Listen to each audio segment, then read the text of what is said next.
Welcome to the Animal Wellness Podcast, all about improving the lives of animals with better policies and practices in government and business. Brought to you by Animal Wellness Action, where we believe helping animals helps us all. Here's your host, Joseph Grove. Hi, everyone, and welcome to the show. When billions of people tune in to watch the World Cup, they're watching the world's greatest soccer players compete on what is arguably the biggest stage in world sports. But few fans give much thought to what's on those players' feet.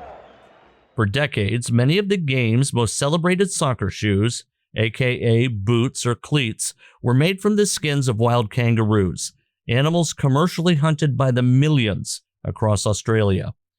The use of kangaroo leather became so commonplace that few questioned it. The assumption was that elite performance required animal leather, and specifically kangaroo leather. Today, that assumption has been turned on its head. Just 4 years ago, during the 2022 World Cup, kangaroo skin cleats were already fading from prominence. But at this year's tournament, they've all but disappeared. Of the 1,248 players who appeared on official World Cup rosters, only one was expected to wear a kangaroo leather model. And by the tournament's later rounds, even that lone holdout was gone. It's a remarkable transformation that followed a 6-year international campaign persuading every major athletic footwear company to abandon kangaroo leather in favor of modern synthetic materials. Today, we'll explore how that happened. Joining me is Wayne Pacelli, president of the Center for a Humane Economy, who helped launch and lead the Kangaroos Are Not Shoes campaign from the very beginning. We'll discuss the strategy behind one of the most consequential corporate animal welfare victories in recent years. Specifically, how advocates took on some of the world's largest athletic brands and fundamentally changed an industry. Also joining us is Ryan Luderman-Seville, our director of social media and stats guru. Ryan is also the producer of this show, so it'll be nice to have him on with us. He has meticulously tracked what boots the world's top players actually wear. His analysis has provided the hard data demonstrating just how dramatic this shift has been, from a marginal concern just a few years ago to the near complete disappearance of kangaroo leather on soccer's biggest stage.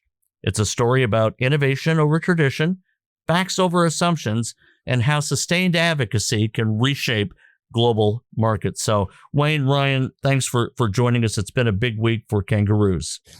Oh, it's great. I'm glad to be with you, Joseph, and also Ryan. He's kind of the Nate Silver. You know, what Nate Silver of the New York Times is to politics, Ryan is to stats and trends and social media in animal welfare. So glad to be with both of you. Very happy to be here. And Joseph, thank you for letting me finally be able to actually speak.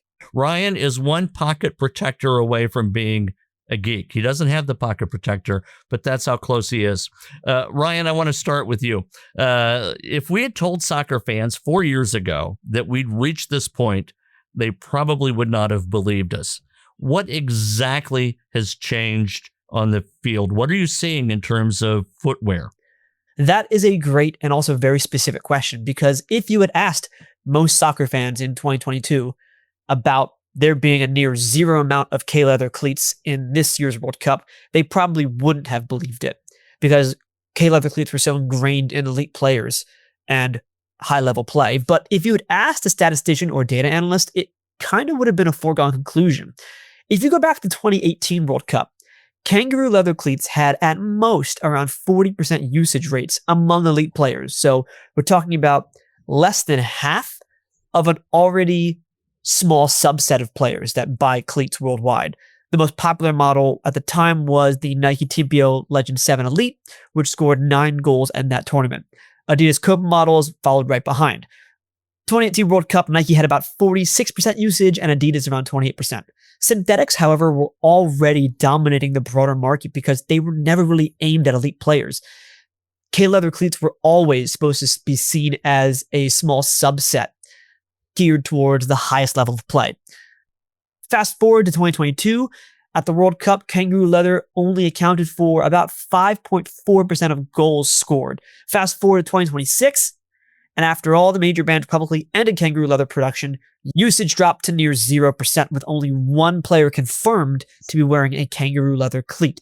Now, Joseph, before I became a data nerd, I worked for a shoe store fitting customers, and you'd be surprised how many people truly believed that wearing the same shoes as the pros would make them better players. But that's the marketing gimmick. If a world-renowned elite player like Messi wears a K-leather cleat and scores a goal, that is so much free advertising for these shoe models, and it does convince some of the general public, who again primarily buys synthetic cleats, to try their hand at K-leather. So that's a real challenge. And that's why convincing the companies and the small market of K-leather buyers, that being the elite and pros, that kangaroo leather was outdated, it holds so much more weight and was able to get that number from that 5% to 0. The data already showed a clear decline. We were looking at a small subset that was getting even smaller by the year.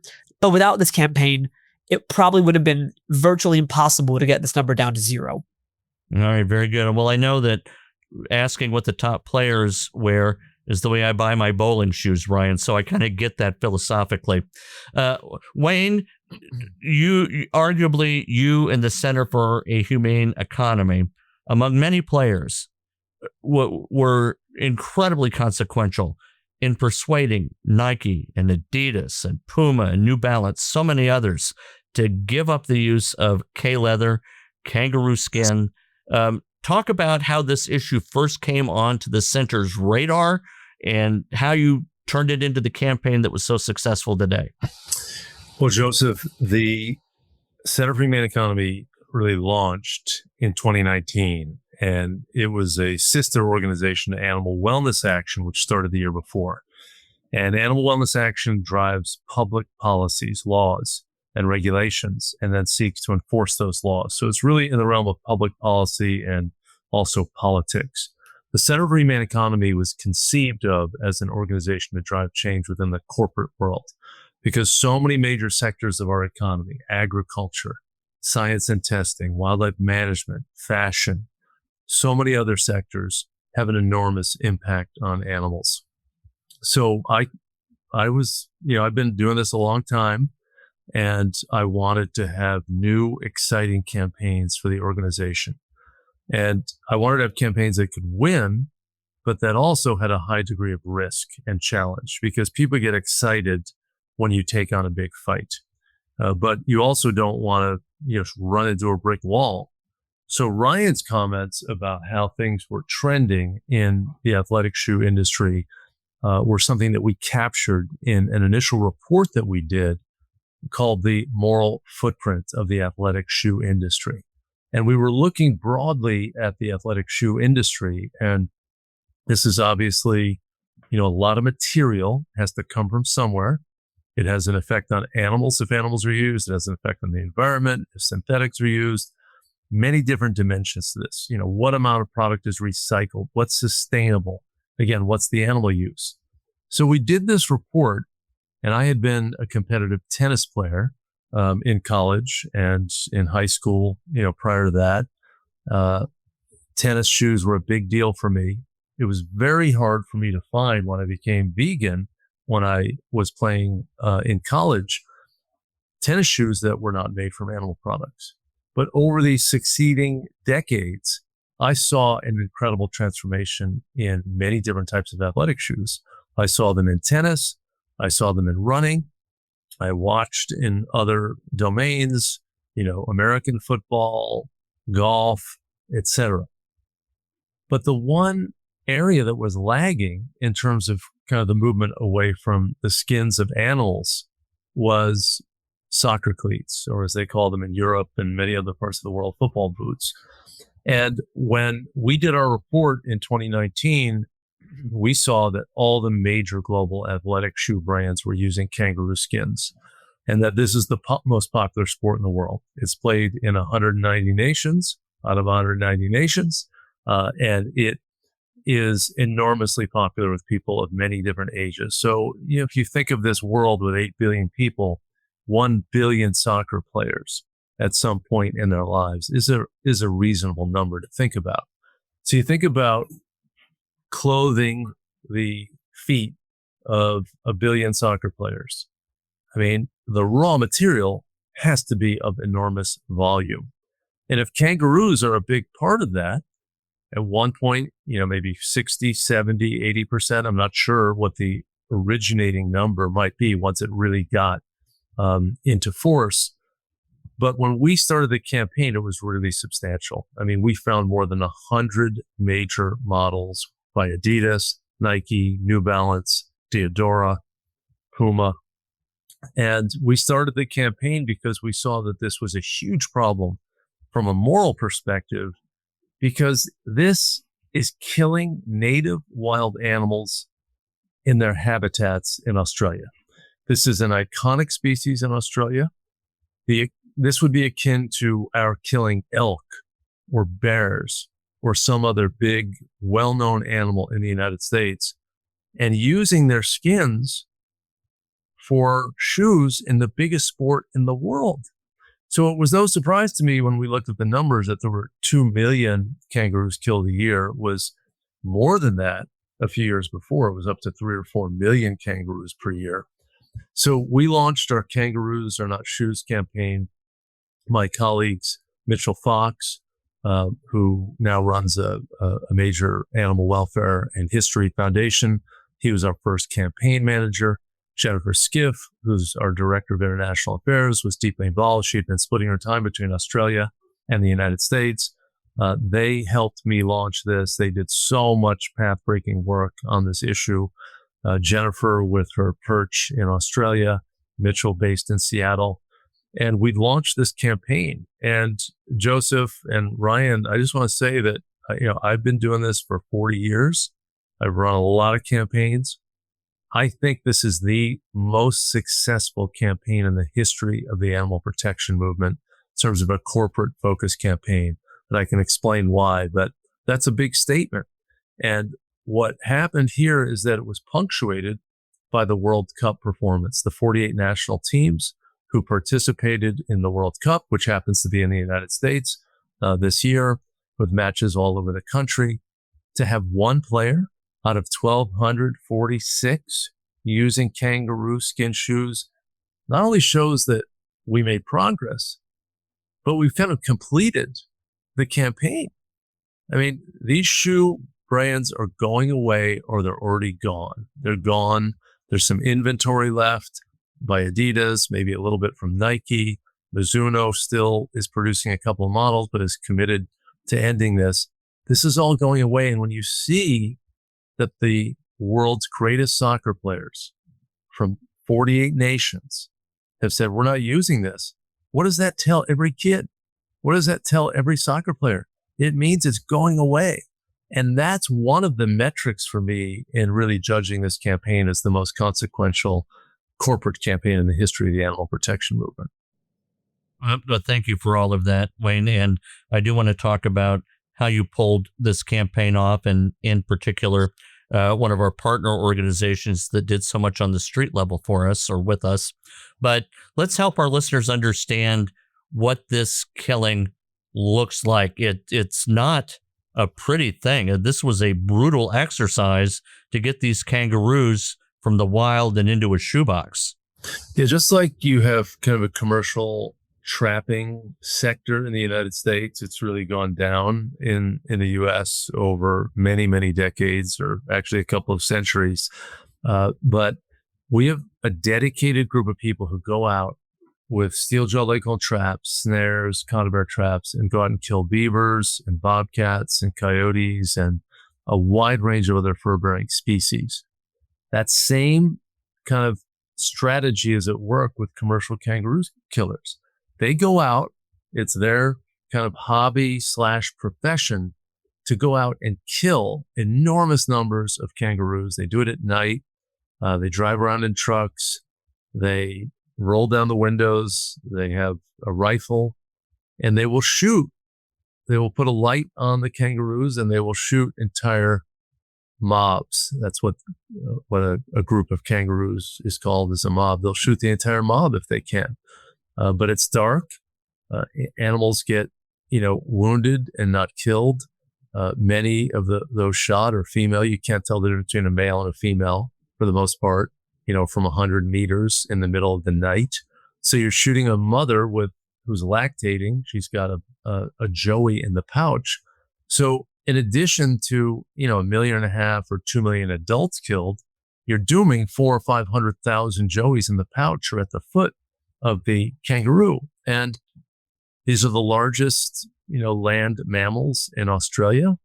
They are marsupials with all the, really odd assortment of animals on that continent of Australia who evolved, over millions of years. Kangaroos have been on the Australian continent for 15 million years. Human beings arrived there only 50,000 years ago. So they lived absent human predation and killing for the vast 99% of kangaroo natural history.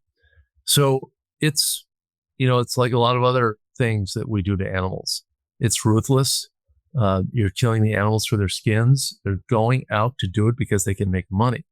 But if you take away the markets, and this was a foreign marketed product, there was some domestic use of kangaroos for meat, but quite limited. The main use was for their skins. And the biggest use was for athletic shoes because it's the biggest sport in the world, soccer, and it's played everywhere in the world. I would talk to friends and family about our Kangaroos Aren't Shoes campaign. And the part that really got them on board with our way of thinking was when I described what happens to the joeys. They face two dire consequences when their mothers are shot. Tell us what those are, Wayne. Well, listen, I mean, we all know that for animals, and especially mammals, who have mammary glands and produce milk that nourishes a child and the offspring, this is essential. I mean, you need maternal care. So when you shoot the mother in the middle of the night in the outback of Australia and there's a baby in the pouch, I mean, the animal's doomed. That's it. They're going to starve to death.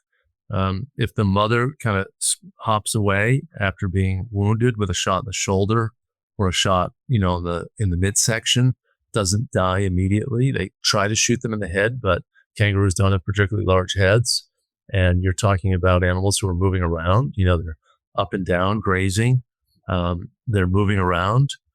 These animals live because of their movements. So woundings are common. So the animal scampers away, the joey's in the pouch, the mother bleeds out, and the joey's left on her own. Think of it as a 6-month-old child. If you shot a human mother and she's dead, there's no one out there, there's no social services for you, there's nobody looking around, there's no hospital to go to. The animals are on their own in nature.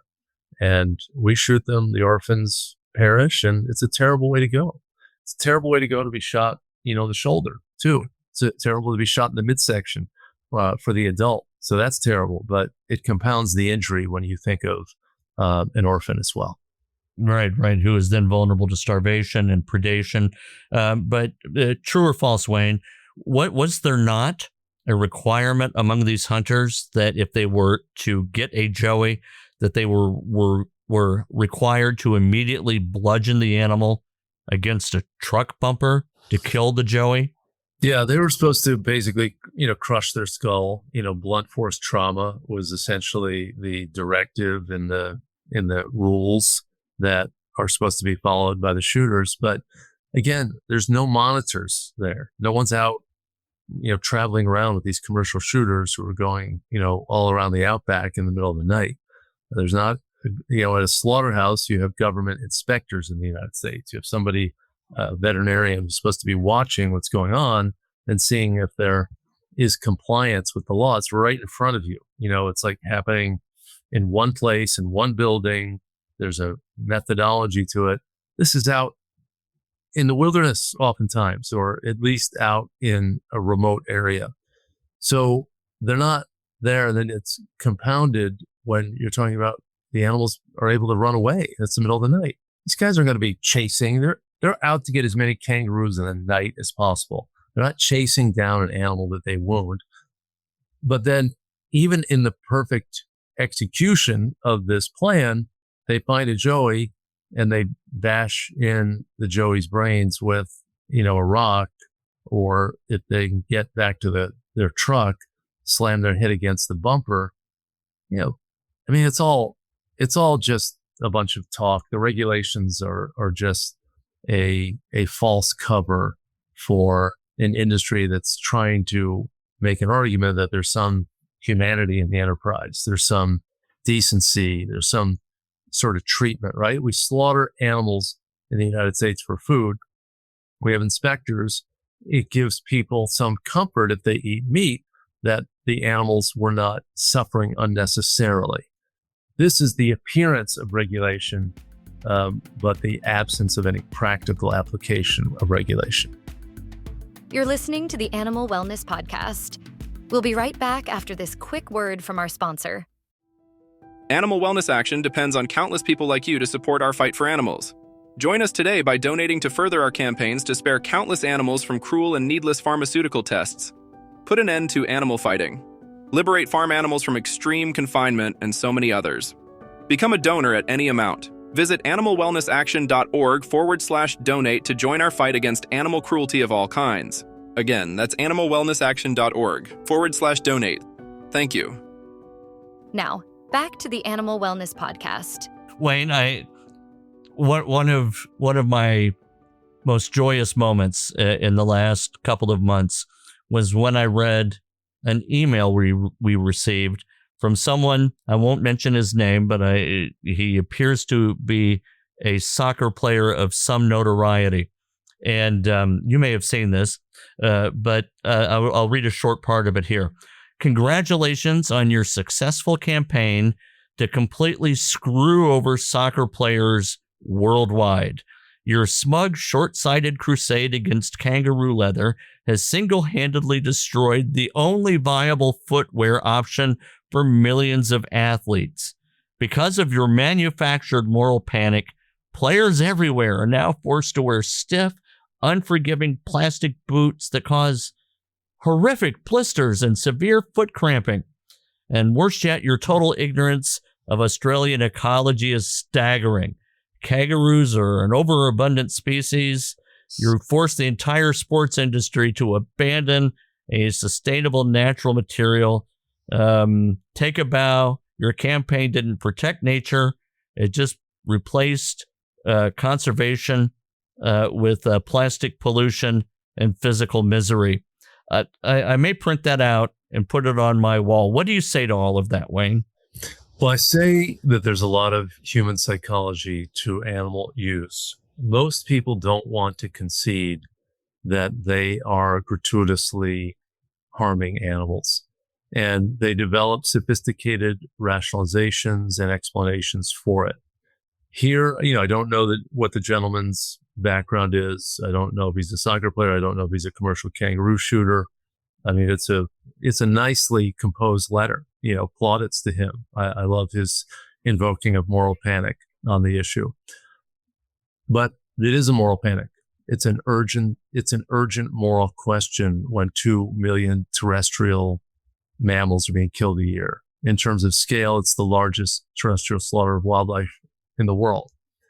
And again, in terms of the performance of the shoes, Ryan's recounting of how all of the players essentially in the 2026 World Cup are using non-kangaroo based shoes tells us all we need to know. I mean, no one, Lionel Messi is not complaining about his shoes, and the great French players are not complaining. None of the players are complaining about it. The performance is lauded in reviews of these new shoes by people in the industry. They are considered light. They are considered durable.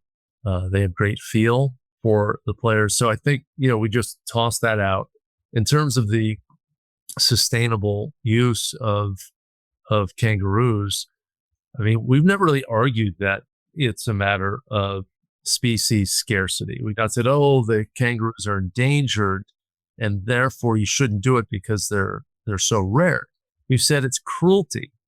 Cruelty to animals applies to domesticated animals like dogs and cats and horses. It also applies to wild animals. These animals are all made of the same nerve cells and sinew and muscle and flesh and tissue that their other mammals are made of. Same stuff that we're made of, right? We feel pain. Pain is a response mechanism of the body to avoid something to cause you harm that could debilitate you. And if you don't need to use kangaroo skins for your survival, in fact, if you don't need to use them for sport when you have other options, then it's our argument at the Center for Humane Economy that you should choose the less harmful form of a product. We want to be able to go on living our lives. That means, gathering up food and having jobs and enjoying sports. All of the great things in life that give us pleasure, we want all of those things to persist. This is the great part of human beings, our creative energy, our moral intuition, as well as our creativity and ingenuity when it comes to production. The athletic shoe companies enable the solving of this problem by using human-made fabrics, most of which are highly sustainable, to have fantastic performance on the biggest stage in the world for soccer. So I was amused by his letter. I did receive it. I did actually reply to the gentleman. And there's a lot of culture and history to all these animal issues. People get attached to certain things. And one of the principles in economics that I think is so important, it's called creative destruction. I mean, you have change that occurs. We had a big typewriter industry. Then word processing came along.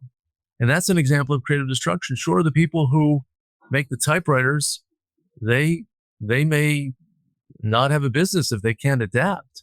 But there are all these other jobs that are created because of word processing.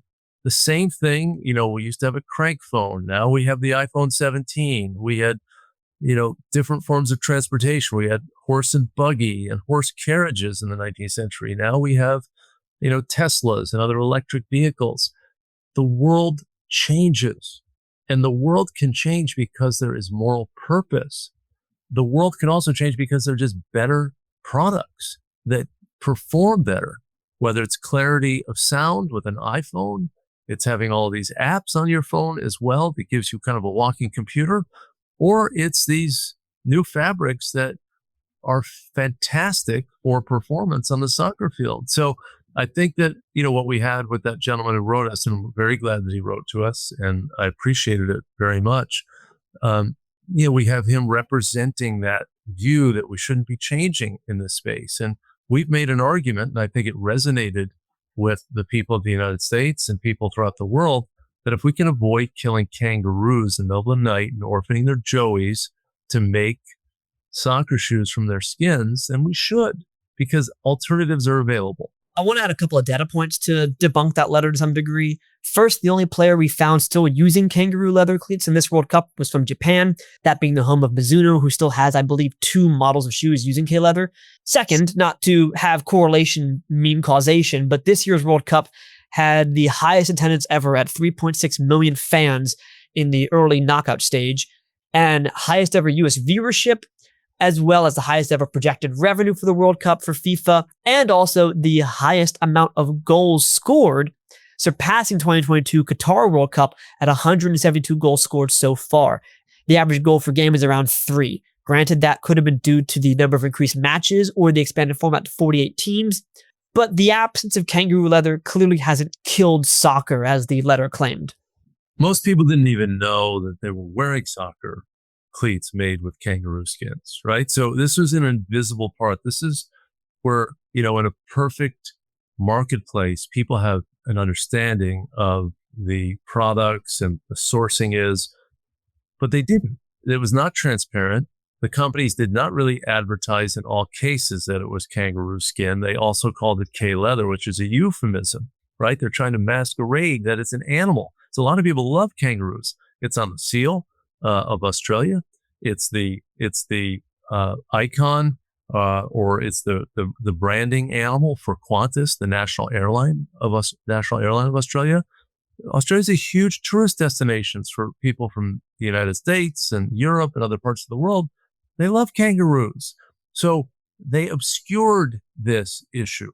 But then they try to justify this. Oh my God, we've got these overabundant populations and they're marauding the landscape and they're eating all the grass and the ranchers are devastated.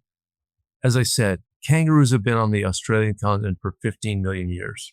Homo sapiens for 50,000 years. They evolved really in the absence of significant human predation. But we're not doing anything to stop Australia from managing kangaroos as it wishes. We're simply taking out the commercial incentive to kill these kangaroos, that men would go out and shoot kangaroos at night because they could sell the skins. We generally reject that in American wildlife management. We don't allow, except for some of the exceptions for commercial trapping of fur bearers, we don't allow mammals to be hunted and then to sell their skins all over the world. We've had that problem with the millinery trade, which was a feather trade to make women's hats at the turn of the 19th century. And that caused the devastation of many bird populations in the United States because men would go out and shoot birds, egrets, and many other types of birds with beautiful feathers and make women's hats. That was a great example of stopping wildlife exploitation for a fashion item. This Kangaroos Are Not Shoes campaign is the greatest example of a contemporary campaign of that kind. And there isn't even a consensus in Australia on the actual number of kangaroos on the mainland itself. Experts who have studied the kangaroo population, like Peter Hyland, for decades, have shown major inconsistencies between the government quotas and the actual number of kangaroos they can survey on the land. So even trying to manage the population, it's, as he says, impossible to kill a kangaroo that doesn't exist. Well, one is a great point, Ryan, and I want to tip my hat to all of the Australian groups who kind of got on board with our Kangaroos Are Not Shoes campaign. We had many fabulous advocates in Australia, Peter Hylands being one of them, but there were members of parliament that were active on this issue of their states in Australia, members of their state parliaments. We had major organizations like Animals Australia get on board with the campaign. I mean, it became, I think many of the folks in Australia were beaten down on this issue because the government of Australia was fronting for the commercial killing industry. And they didn't see a pathway to turn that around. They just had too much power amassed against them. We at the Center for Humane Economy came in and we were ready for that challenge to take on the government of Australia and to take on the commercial killing industry. And we fortified the groups in Australia. I hope they concur. That's how I read the situation. And my personal communications with many hundreds of Australian animal advocates. And they became a really important part of our force. So did the European organizations. And then domestically, we had Donnie Moss with Our Turn doing incredible protests with Dita Bernkrant, who's with NY Class, who mainly is working on the horse carriage trade. But she helped Donnie with these protests. People went to the flagship stores of Nike and Adidas and protested and went into the stores and talked about kangaroos and joeys being killed. And there were so many other players who worked with us. That's the mark of a successful campaign. We led it, but we would never have succeeded without all of the people who joined us. You know, when I went to Germany and spoke at the Adidas shareholder meeting outside of Nuremberg a year ago, roughly, it was a year ago, May, you know, German activists were with me, and they were with me in the room with all the other shareholders and the leadership of Adidas. I mean, this has been a global campaign, and that's the mark of a successful campaign. LAV, which is a fantastic group in Italy, did a great job with Diadora, which is an Italy-based company that specializes in soccer shoes. So our leaders, you know, Mitchell Fox, who helped launch our campaign when he was working at the center, and Jennifer Skiff, and you, Joseph, and Ryan, and the rest of our team. As usual, any successful campaign is an ensemble cast. But I just want to note that, you know, we saw an opportunity We saw a transition of the industry moving. We thought we could be catalysts for that. And we did. And it was a tough fight to get the 9 global brands to change their ways on this. Many were upset with us. That's the consequence sometimes of social reform, that you rankle people who are used to doing things the way they have been conducting their business for a long time. But we did it, not in a way that was accusatory. We did it in a way that let's get a better product out here. Let's understand the sourcing issues. Let's understand the supply chain and what a moral problem this is. And we had to deal with the, phony claims about wildlife management. Ryan's point is so important. Peter Hylands is an amazing scientist in Australia. He has looked at the government's quotas. So the goal for the governments of Australia, the national government, the state governments, to hit a number to manage kangaroos. They're not even getting close to their quotas, which is great because it means not so many kangaroos are being killed. The point is, if you have a quota and you're not meeting it, you're not meeting your management objective. You're supposed to meet that objective to have management. If your quota is 600,000, you're killing 100,000. What does that do? That's not a population control mechanism, because these animals, when their populations are shot, exhibit compensatory reproduction. The survivors have more access to food, mates, habitat.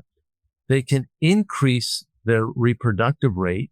They can have greater juvenile survivorship, and they can fill in the gap after some of them have been killed. That's the principle of a lot of wildlife management. That's the principle of a lot of hunting seasons, is that you kill animals. That doesn't just mean immediate control of the population.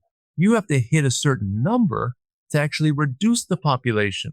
So the point is, the whole management of kangaroos is a bit of a smoke and mirrors game.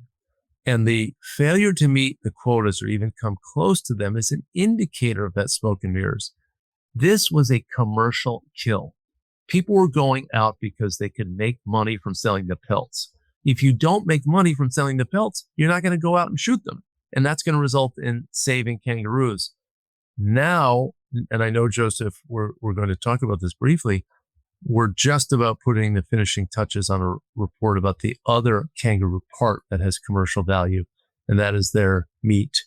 And we're going to do a report on the meat trade, which is really bushmeat. Bushmeat is killing wild animals in their native habitats. It's something that, probably spawned the AIDS epidemic in the world, when people were killing primates for the pot. They were killing primates to consume them. When they were killing chimpanzees and other primates, the AIDS virus jumped from these primates to human beings.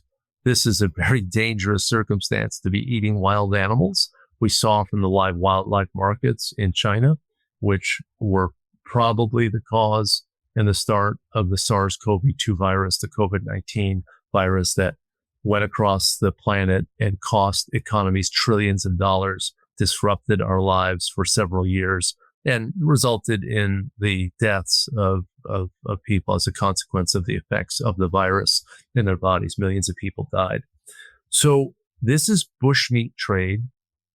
Russia and China and the United States don't allow it for human consumption because it doesn't meet any of their food safety standards, but it's used in dog food, and it's used in Australia and in a limited number of other countries.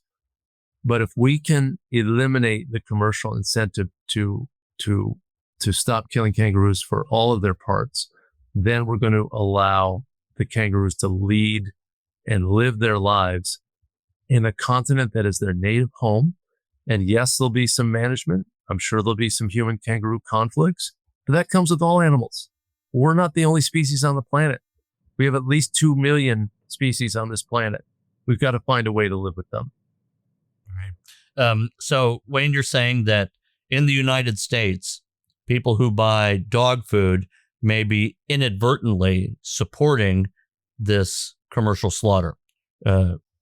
Yeah, there's a bunch of nonsense from some veterinarians who, probably get paid, just like some sales reps, get paid by the pharmaceutical industries to promote certain drugs. That, oh, this kangaroo meat is really good for dogs. No, it's not. Just like we heard all this nonsense, around 1970, late 60s, about kangaroo shoes, and Pele, the great Pele, from Brazil, he was paid to talk about, kangaroo-based shoes. That, oh, the skin is thin, but it's so strong, and the ball stays on your foot. This was all marketing hype for all of these years, and now we see it because we see the greatest performance now on the field is with non-kangaroo-based shoes. I'm thinking now of all of the doctors who at one time recommended smoking as a way to improve your health. Industry uses athletes, they use doctors, they use veterinarians. They try to find credible messengers to push their product. And there's just a lot of hype with it, right? And that's not to say that every, even if it's a small number of people doing it, who are doing it, because they're getting paid, not because of the truthfulness of the claim, that can get out there. And I think that got out there with dog food and kangaroos, but I don't think there's any truth to it. Not to say that we've got a lot of health problems with dog food in general. I think that dog food is causing a lot of cancers, with dogs, early onset cancers, the same with cats. So we do need to be paying attention to nutrition for our pets, but the kangaroo thing is a scam. There is a shocking amount of similarity data-wise between the kangaroo leather shoe campaign and the kangaroo meat campaign in dog food. Currently, according to DW, around 75% of kangaroo meat goes towards pet food, both domestic and export purposes. However, the kangaroo meat dog food makes up at most around 4% of the actual amount of dog food available worldwide. It is positioned as a premium limited ingredient. Where have we heard that before? This mirrors exactly how kangaroo leather shoes were always marketed as the premium top tier option, but still a small percentage of the market. The biggest success of the Kangaroos Are Not Shoes campaign, as I said, wasn't just lowering the average usage from 20% to 5%, as that trend was already happening. It was going from 5% down to 0, convincing the companies that there was no longer any market or any sustainability, 0, in using K-leather in shoes. Convincing everyone from professional athletes to shoe companies to the average consumer to abandon the old mentality that kangaroo leather was inherently premium, that was the real victory. That was changing consumer psychology. If we had done nothing, usage probably would have lingered around that 5% for another 10, 20 years, because it would have still been ingrained in so many people that K-leather was the best, and therefore they wanted to buy the best. Getting it down to 0 so quickly shows we have successfully changed consumer mentality and demand along with the trend. Companies see there's no longer a viable market for kangaroo leather cleats. We face a similar challenge with dog food, where despite the fact that it is a limited subset of the market statistically, it's still viewed as a premium because of the, lack of supply. But we've already proven as an organization we can change consumer mentality. We have the momentum and the evidence by data-driven campaigns to shift the market fast. I'm excited to see it happen again. Thank you, Ryan. Thank you for that. That's, I think, wisely said. Wayne, let's ask you to put on, as we go into the wrap-up here, your hat from your being the president of Animal Wellness Action, because there are legislative efforts as well, right? The Kangaroo Protection Act. What's going on with the Kangaroo Protection Act, and what do you see happening in Congress that may support our work for kangaroos?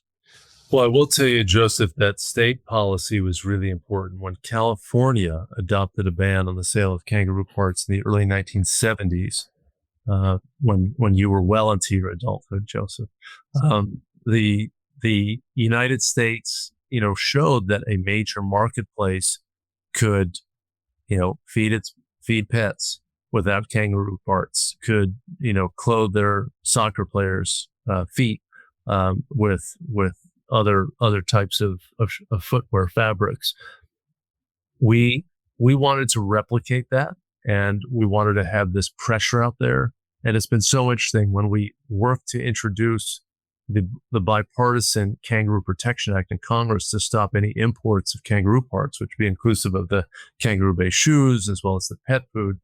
The Australian government was lobbying federal lawmakers. They sent their Australian ambassador to the United States, to Capitol Hill, to talk to members, to say many of the same things that that gentleman wrote in the letter to us, that, this is a wildlife management tool and this is a sustainable product. And it's tough to get legislation passed. I felt that our best use of resources was going to be focusing on the corporations and having the corporations see that we had this legislation looming and that eventually we're going to get this done in the Congress. So you better get on the move and phase out your shoe models featuring kangaroo skin. So I think it was a really important leverage point. It's not at the stage where it's close to passing just yet, but if we had a vote on it, I think we'd win it. And now I think our position is much stronger now that all the major companies that manufacture shoes in the United States, like Nike and New Balance, are not producing kangaroo skins. They might have been opponents to us on the Kangaroo Protection Act.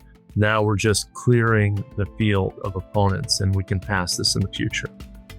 Thank you for listening to the Animal Wellness Podcast. Please be sure to subscribe so you don't miss an episode, and follow Animal Wellness Action on Facebook, X, Instagram, and LinkedIn. To stay current with all of our news and information and to take action to help animals, sign up at animalwellnessaction.org. Until next time, remember, helping animals helps us all.